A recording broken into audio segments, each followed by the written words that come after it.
जम्मू में एबीवीपी की तलबा विंग ने इस जम्मू यूनिवर्सिटी में एलजे इंतजामिया के खिलाफ जबरदस्त मुजाहरा किया। ये मुजाहरा पब्लिक यूनिवर्सिटी बिल को पार्लियामेंट में पास कराए जाने की मुखालफत में हुआ। इस मौके पर एबीवीपी के जनरल सेक्रेटरी आक्षी बलोरिया ने कहा कि सरकार जम्मू यूनिवर्सिटी की आज़ादी छीनने की कोशिश कर रही है। उन्होंने कहा कि जब जम्मू कश्मीर में आर्टिकल 370 में बड़े बदलाव किए गए थे तो उस वक्त जम्मू कश्मीर के तलबा को ये सपने दिखाए गए थे कि उनकी तरक्की होगी, लेकिन आज जम्मू कश्मीर के तलबा के हक छीने जा रहे हैं।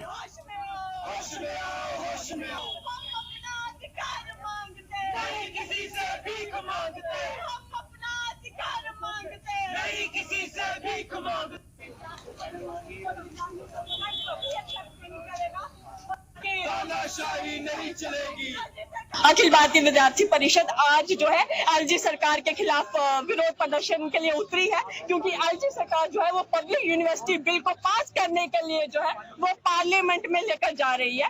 और ये जो बिल है सरासर शिक्षण संस्थानों की स्वायत्तता को खत्म करने का कार्य करता है। और विद्यार्थी परिषद ने काफी लंबे समय से उनको अनेक प्रकार से चेतावनी दी, परंतु उनके कानों में जूं तक नहीं रेंगी।